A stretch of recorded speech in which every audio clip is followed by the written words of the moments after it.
Meet Erik Larsen, one of VABA's members and biggest supporters. Here today to talk about his entrepreneurial journey and the current business he's at right now. And not only that, he's going to be giving you tips on how to find good bankers, how to use banks to your advantage, and of course, why he loves VABA. Thank you very much for Eric for your time to join the meeting today. And let's start with, for a lot of people who don't know you, and can you share a little bit about yourself? Absolutely. So my name is Erik Larsen. I'm a Senior Vice President in the Middle Market Commercial Bank here at Umpqua Bank. Umpqua stands for a quiet place next to a raging river. A lot of people ask me, what does Umpqua mean? What does it stand for? It's a quiet place next to a raging river. And that's the way we like to view ourselves, a safe place for companies and individuals to do business and shelter assets and grow assets. What is key factor you think that Umpqua Bank is different from all the banks? It's a great question, Henry. And I'll tell you, I think it's the people that make us different. It is the quality and the level of engagement that we interact with our clients. I use the word clients, but really what I mean is friends. When you work at the level that Umpqua Bank does with our clients in our market, we go very deep and we get to know our clients very well. And by doing that, we're able to be more beneficial, more proactive in growing their business and helping them be even more successful. Can you share a bit about your career path? What led you to your current role at Umpqua Bank right now? Henry, that's a great question. I will tell you that my career path was anything but normal. I grew up in Alaska. I came to the Bay Area when I was 18. I went to UC Berkeley. I played rugby at Berkeley, so I played rugby there and worked in the nightclub business for a guy named Harry Denton in San Francisco. Many of the viewers might know Harry. He was known as the host of San Francisco, and after 5 years, I ran across a guy that was in banking, commercial banking. He said, "Erik, you are one of the best salesmen and one of the best persons that I know, people, you know." He said, "Why don't you come work for me?" And that was about 25 years ago. Wow, wonderful. So what is your main key role at Umpqua right now? So I'll tell you, my main key role at Umpqua right now is predominantly the very front end of the bank. So if you look at a bank, the front end I would describe as client-facing.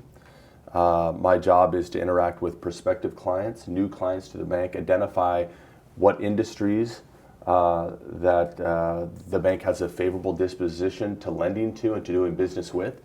From there, I identify kind of marquee names, right, leaders and within those verticals, within those industries. And then I try my best to add value. And so what I do, my primary role is acquisition and then relationship management, to manage the relationship. So again, roll out the welcome mat to Umpqua Bank, right? Tell the story of who Umpqua Bank is, what we do, and how we differentiate in the marketplace. And then from there, we look at how can we add value? How can we make their business operate more efficiently? How can we save them time, save them money, and make their lives easier when it comes to working with the bank? So in your experience, what is the financial metric are most important with the startup or like company and the Umpqua Bank look at it? That's a great question, Henry. Now the typical banker answer would be, it depends, right? I'm not going to give you the typical answer today, right? The answer I will try to answer to the best of my ability. When it comes to startup, oftentimes we see friends and family. You know, we see a company being bootstrapped, right, by friends and family. We look at the individual, how they manage their personal financials, and then we look to establish a relationship over time. Now, for a more established company, the main matrix that we look at, and it's true for many banks, is cash flow. Is your business generating cash flow, right? That's our primary matrix that we look at, cash flow. I would say even before that, though, let me backtrack, Henry. I would say character. We look at the character of the individual business owner. Are they good moral character? Do they have a good reputation in the market? How do they operate in the market? And then second would be cash flow. As we go deeper into underwriting for credit, we'll look things at debt service coverage ratio, DSCR. We'll look at liquidity ratios. There's many different ways to slice the pie, but for this conversation, I think we'll lead with those three. So do you think that like the cash flow and current situation is the more important, or their growth plan is more important? Because some companies they have negative cash flow, or they don't look good on the balance sheet currently, Yep. but they have very potential growing. Yeah. So the projections and what you're describing to me is the plan for the future. So here we have where we've been, right? Where we're at today, and here is where we're going, right? And then we get into the projections. This bridge right here that I'm describing is your banking partner or your financial partner. So oftentimes when it comes to pre-profit companies, the projections are very important. But what are the numbers behind the projections? So here are the projections. How do we calculate these numbers, right? So if we're going to go from here to here, how are we going to get there? And we have to have tangible, conservative figures. I see. And thank you very much for the last session, last event with VABA. Yes. You co-host the event called How to Make Your Business Bankable. Yes. Yes. Thank you very much. A lot of good advice. And to sum it up for the audience in here, what is the main three things that like your advice for on the young entrepreneurs? Absolutely. So I think the three pieces of advice is I think we'll start out with number one. I think you need to have a good attorney, a good CPA, and a good banker, right? So I think those are three pieces. And if you're married, you need to have a good wife or a good partner. Number two, I would say that communication. Over communicate with your bank, with your banking partner. When times are good, let's hear about it. If times are getting tight, things are struggling, things are getting tight, even more important, let's talk about it. We can work through this together. Banks are not meant to be an umbrella when it's sunny outside, right? Banks are meant to be there for you when your business ebbs and flows. So again, communication. And I would say third would be retained earnings. When I see a company that can retain earnings, right, so they keep a healthy amount of money within the business, that's good. That shows that they're investing in their business, they're retaining earnings in their company, carrying cash deposits. The bank always likes that. And so those would be my top three takeaways for anyone who's listening today. I see. Because important for a lot of investors that sometimes they don't see an advantage of to find the right banking partner. Yeah. Sometimes they find it too late, or like too early, or like what the stage you thinking. Because and your advice to stop is more like for the stuff they're looking for to prepare the pitch deck to investor, looking for the raise fund to the next round. Yes. Are they looking for? They have to have banking partner support to go along with them during that journey, or until they well established? Yeah. So I would say that on the journey, I think having a good banking partner is important. I think a couple of things. I think later on in the company's life cycle, when they get to be much larger, oftentimes it makes sense to have several banks. Some of the companies I work with have 5 or 7 banks in their banking group. And then when they look at credit, they syndicate, right? So every bank takes a piece of the credit. I would say earlier on, kind of in the middle part, it's good to have an exclusive relationship with your bank, right? So the more you have with that bank, the longer you've been with that bank, the more likely that the bank is going to advocate for you and really support you on your journey, right? And when I mean support, I mean competitive pricing, I mean timeliness, responsiveness in your day-to-day business needs, and then problem solving and forward thinking. Me thinking about things for your business that you might not have thought of before. I think within that realm also would be introductions to people that are in your industry or industry adjacent, right? Industry adjacent that could really support you in your journey. The final piece of that question, Henry, I think would go back to the very early on stages when you're talking about funding and things of that nature. I think we start with bootstrap companies. Often we see the VCs or the BDCs, the business development companies, getting involved at an earlier stage, right? Because they're pre-profitable. They're looking at the burn rate, but they believe in the idea, they believe in the concept, they believe in the individuals, going back to character, and they believe in the cause. So at that point, you're looking at VC, and the trick there in terms of business development of VCs is holding on to as much equity in your company as possible. Because when you're interacting with people who are willing to loan you money, they're taking, unlike a bank, they want a bit of the upside, right? They want equity. So they want to ride the wave and go up with you. Yeah. A bank, we're in the spread business, so we just take a spread. Regardless of whether you go to the moon and back or not, we just get a spread. So I think at a certain point you become bankable. Bank debt is less expensive than private equity or venture capital debt. Yes, and then you want to get to that point where your business can bank itself, right? Is bankable, right? So because like a lot of company when they start like early start when they open their first business, the first thing that they apply for bank or business account, they always go with the big brand name. Yes. So they don't know Umpqua Bank first. They don't know like Boutique Bank first. They don't know advantage or disadvantage. And after late stage, for them to turn to new banking partner, sometimes they don't know how.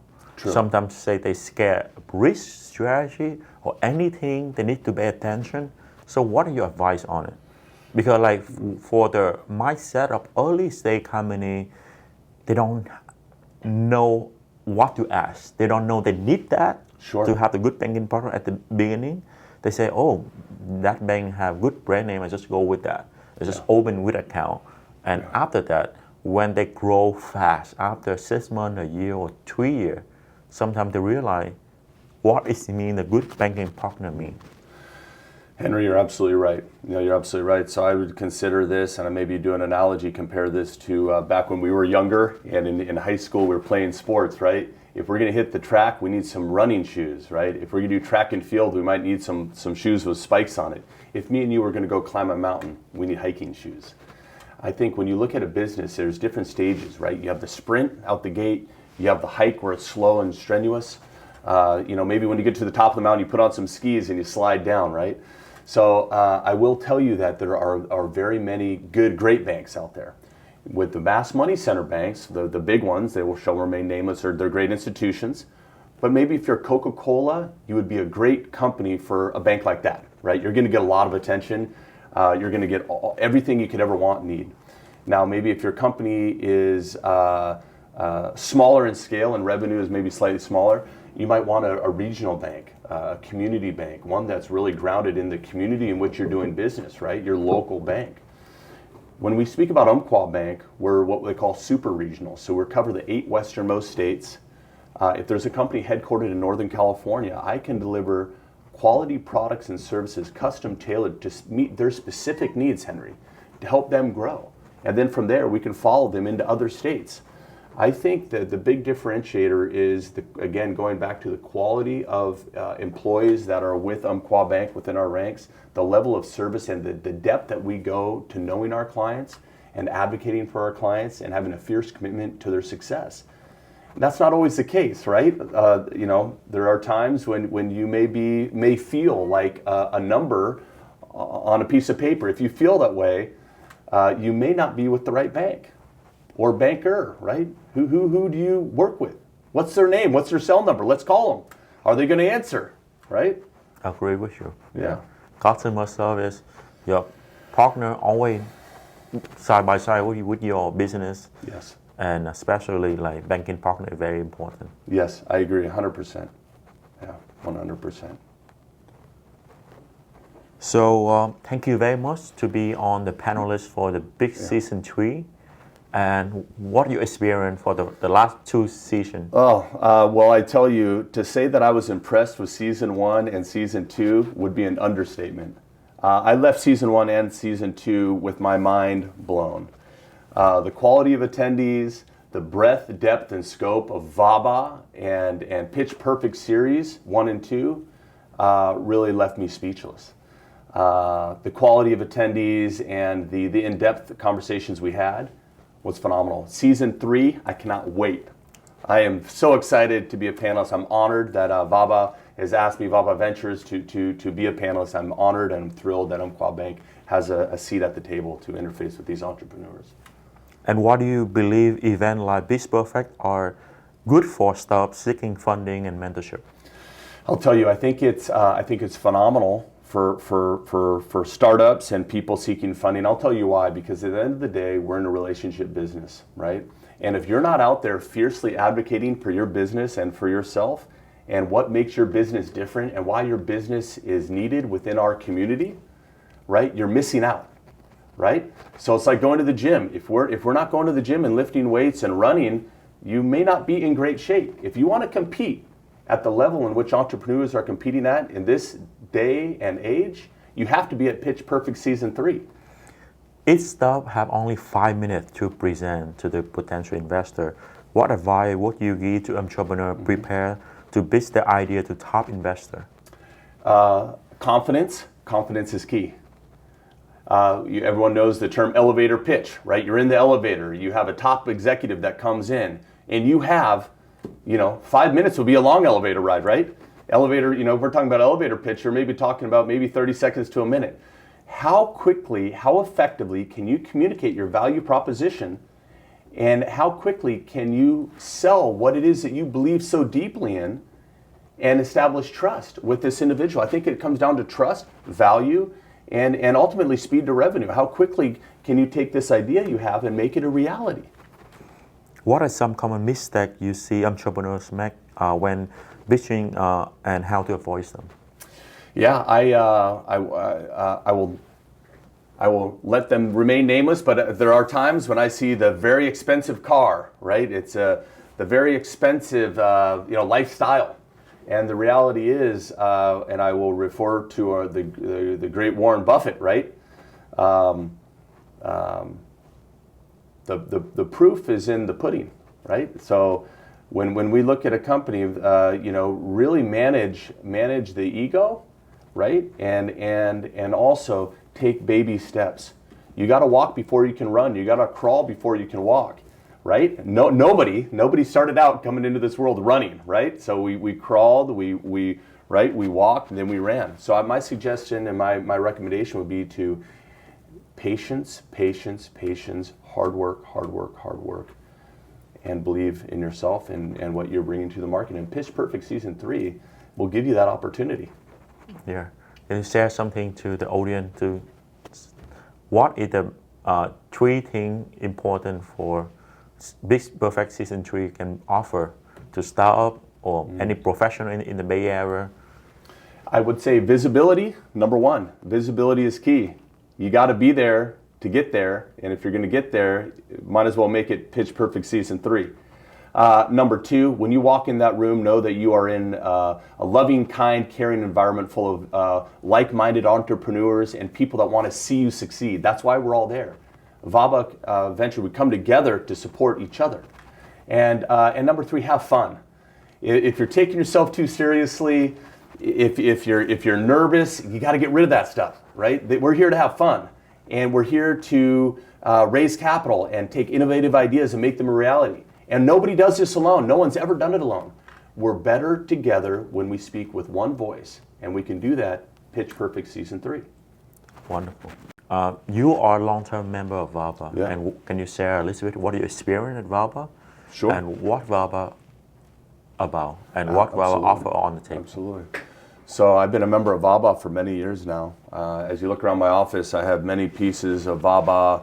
One of my most prized possessions is my certificate of membership in good standing with VABA. Nice. I come over here, I carry things from VABA that are very important to me.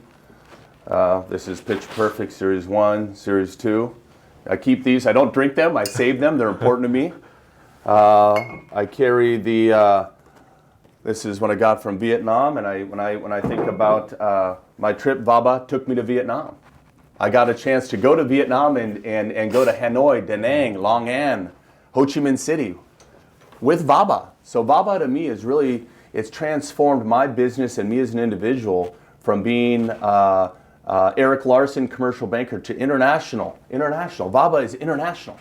And the company and the community within VABA, when we look at certificates like this is a very special thing to me. I put it in my office with pride. And when I have companies and owners of big companies that come to my office, I talk to them about VABA. I talk to them about the Vietnamese and Asian business community. It's vibrant, it's wonderful, and it's an important piece of what I do every day. I'm a proud member. And I cannot wait for Pitch Perfect Season 3. Nice. It looked like real gold there. Yes, that is real gold. This is real gold. Yes. Yeah. Oh, we have fun, huh? Yeah. Wonderful. Henry. Yeah. Anything you want to cover about Umpqua Bank to the? Yeah, I just, I think we're good. I think, yeah, it's, it really comes down to the individual, right? And making sure that you have the right team. Yeah. Right? We've all been there, right? We're both, whether it's, getting married or, having a good partner is crucial. Yeah. Having the wrong partner can be very expensive. Yeah. And it can be make your life very difficult. Yeah, totally agree with you. Like banking partner is very, very important. Yeah. Again, a lot of like young entrepreneurs or even late stage startup, sometimes they don't know how because they only sign up with that banking partner very early, couple of years back when they start establish the business. But at the way they grow and they spend bigger, they don't know how to take that advantage. They don't know like what different with like equity, and you can access to capital with different type of firm as well. True. Yeah. True. And I think it's important to know your bank. So when you're at your bank, find out who is the executive vice president, head of commercial banking, who is your head of your retail bank, who is your chief executive officer, who is your chief financial, who are these people? And by the way, when they're in town, I would like to meet them. Right? I don't care how big or small your account is, right? It's important. It's valuable. Your relationship, whatever bank you're with, is important. And if the person you're speaking to cannot tell you and articulate who those people are and provide access to them so you can better understand how they can help you grow, that should be accessible to all of VABA members, all members, where your banking partner should be a partner. Yeah, agree with you. So anyone looking for to connect with Erik Larsen, Joing VABA, and join our event, Biz Perfect Season 3. It's Erik every time. Yes, I can't wait. I'll see you there. Sure. So people can find me here in my office at 1333 North California Boulevard in Walnut Creek, California, 5th floor, Suite 545. You could always give me a call at 415-509-2120. And you could always email me at Erik, ERIK-LARSEN, Erik Larsen at Umpqua Bank, UMPQUA bank.com. I'm an open book. I'm here to help. I'm a proud member of VABA. I'm a proud member and look forward to Pitch Perfect Season 3. Your phone and your email will blow up. Yes.